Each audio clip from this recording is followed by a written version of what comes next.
चलिए तो आखिरकार बीजेपी के गढ़ में प्रशांत किशोर ने सेंधमारी कर दी है और एक बड़ी जीत प्रशांत किशोर ने बांकीपुर में हासिल कर ली है। उन्होंने बीजेपी के प्रत्याशी नीरज कुमार सिन्हा को 18,953 वोटों के एक बड़े अंतर से जो है वो पराजित कर दिया है और जनसुराज की जीत का खाता उन्होंने खोल दिया है। सबसे पहले अब प्रतिक्रिया आ गई है जनसुराज के संस्थापक प्रशांत किशोर की। सुनवाते हैं उनकी प्रतिक्रिया जीत के बाद क्या कुछ उन्होंने कहा है।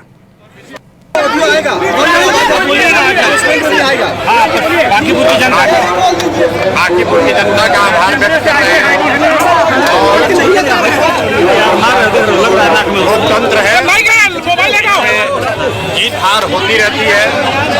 जिन लोगों ने अपना मत और विश्वास जनसुराज को मुझे दिया है, उन सबका दिल से आभार व्यक्त कर रहे हैं। जिन लोगों ने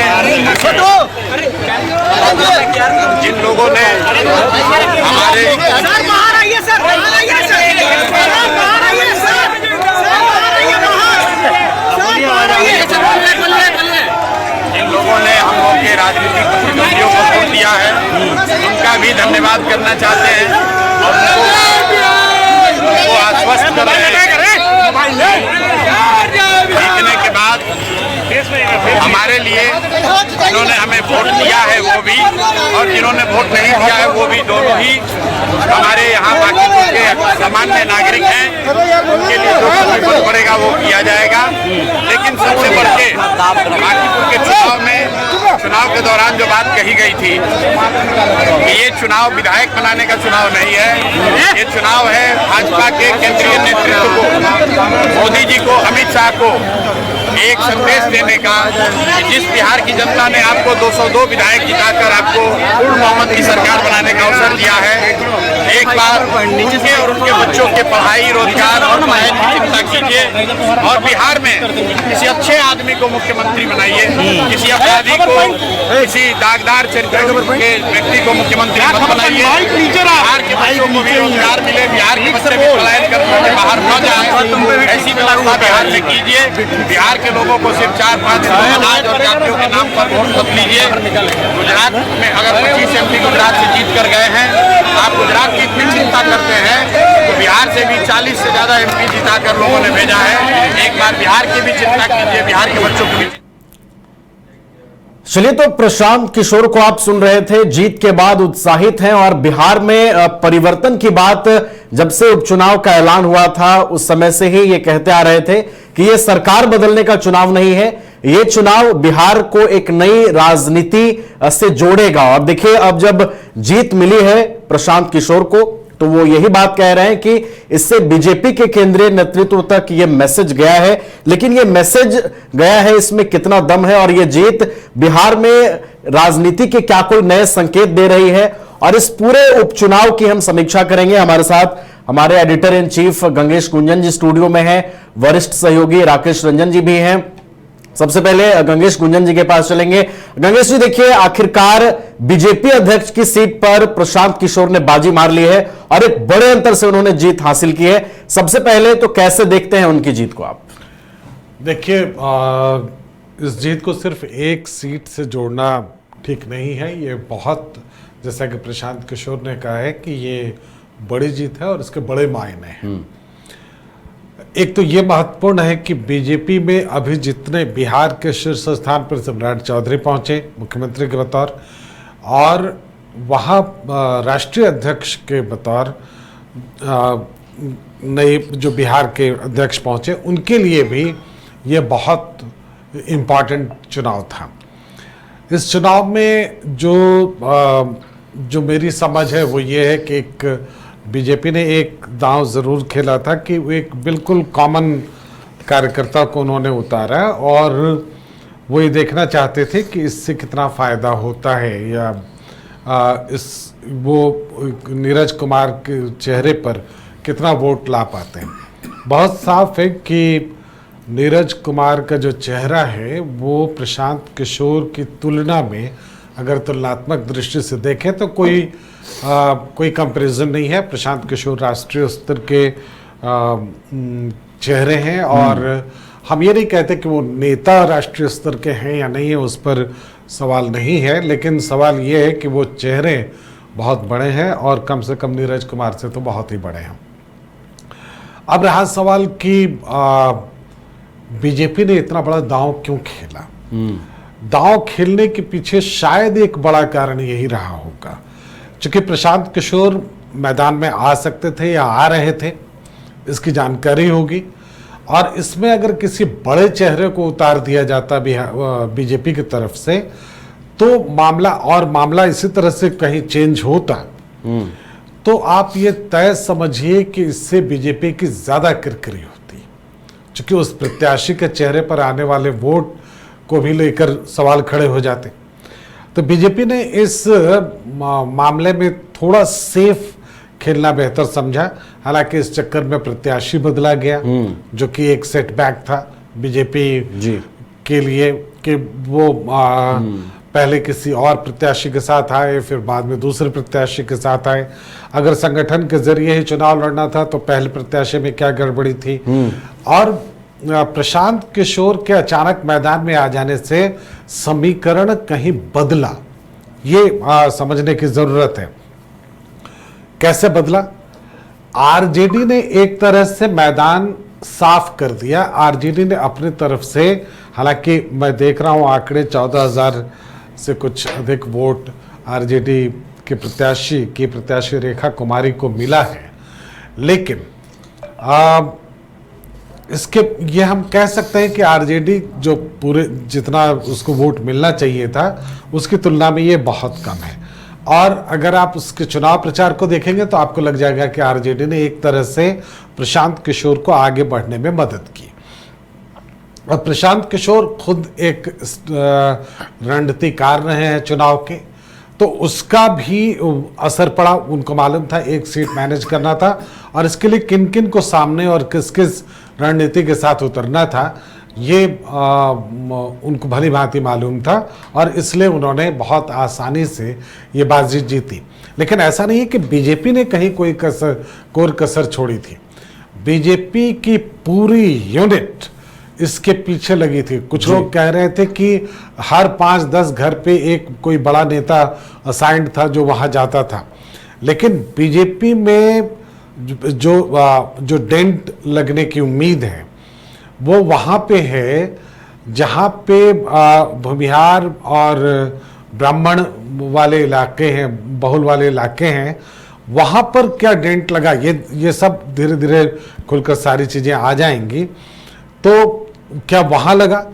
दूसरा कि वोट प्रतिशत बढ़ाने की तरफ ध्यान नहीं दिया गया, क्योंकि जैसा कि मैं कहता हूं और हर बार चुनाव विश्लेषण के दौरान मैं कहता हूं कि बीजेपी के जो वोटर्स हैं उनको ठंड में ठंड लगती है, गर्मी में लू लगती है, बारिश होने पे वो निकल नहीं पाते हैं। बीजेपी के वोटर्स को घर से बाहर निकालना, कंफर्ट जोन से बाहर निकालना एक बड़ा काम होता है, और बीजेपी के वोटर्स ये अभी तक नहीं समझ पाए कि उनके वोट का कितना प्रभाव पड़ता है। अब लेकिन ये जो प्रभाव पड़ेगा वो किस किस रूप में सामने आएगा, जरा इसको देखिए। ये इस प्रदेश में एक नई तरह की सियासत, पैरेलल पॉलिटिक्स के हम कह सकते हैं अलंबरदार प्रशांत किशोर हैं।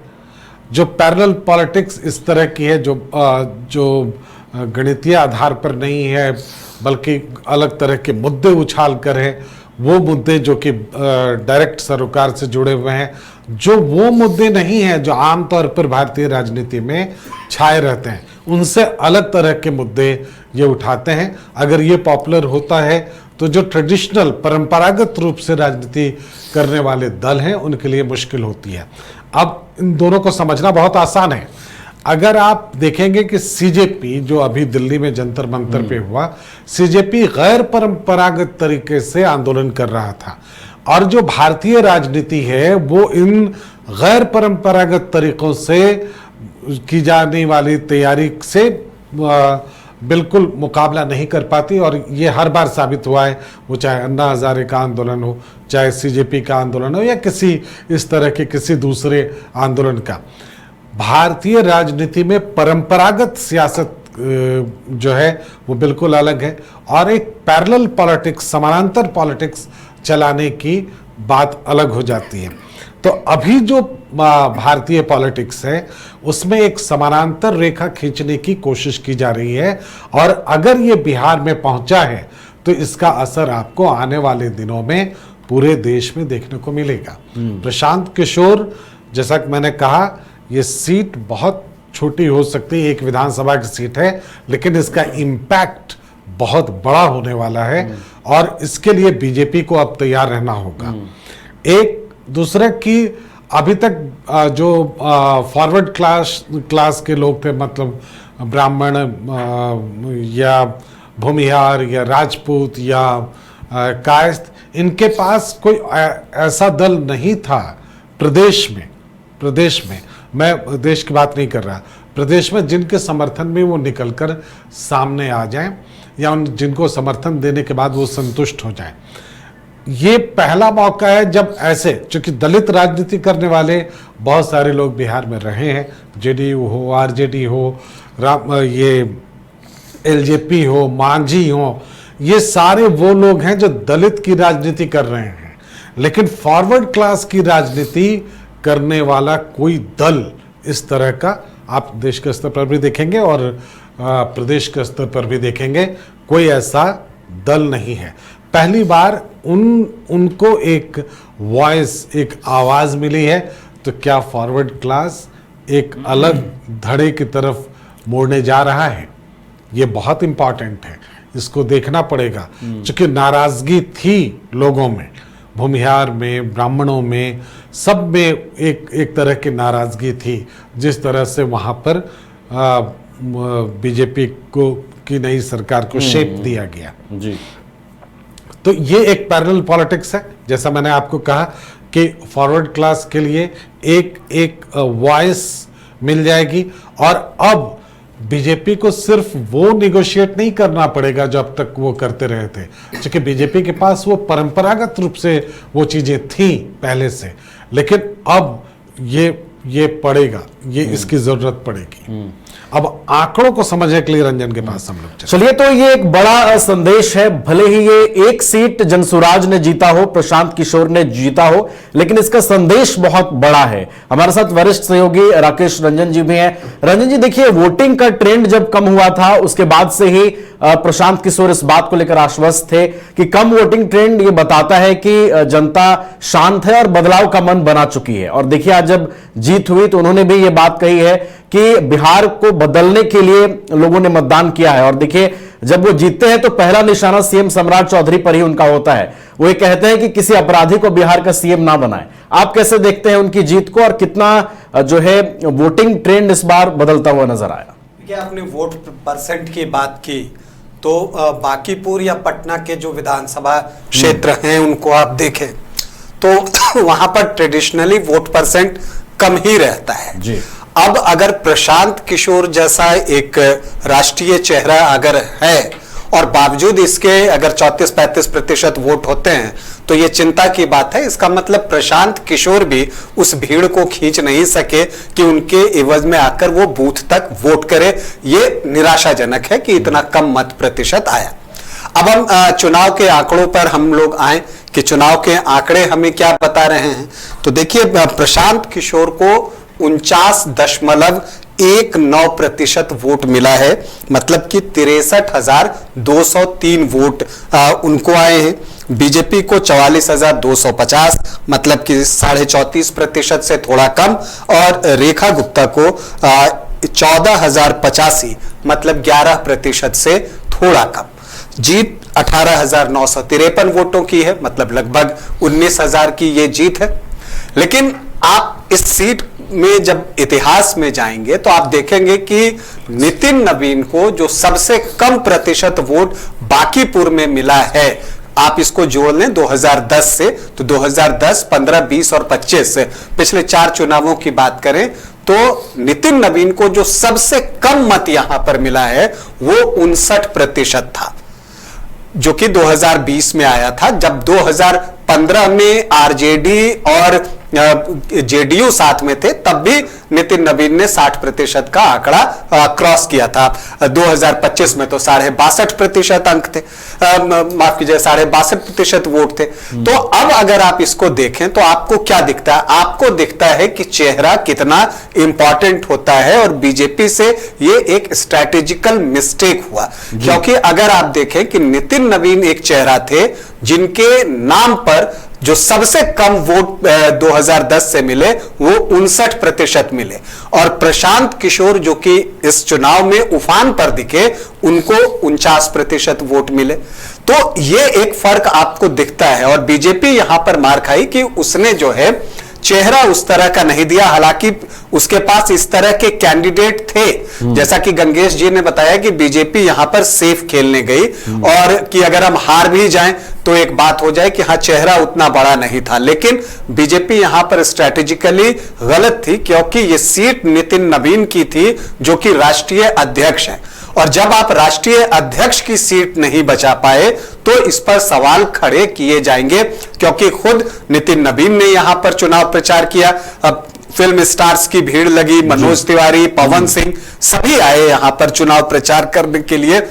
खुद मुख्यमंत्री सम्राट चौधरी प्रचार करते रहे, लेकिन उसका इंपैक्ट यहां पर नहीं दिखता है। 62.5% वोट अगर पिछली बार बीजेपी को आए थे बांकीपुर में, तो इस बार 34.5% से थोड़ा कम ही है, 34.44%।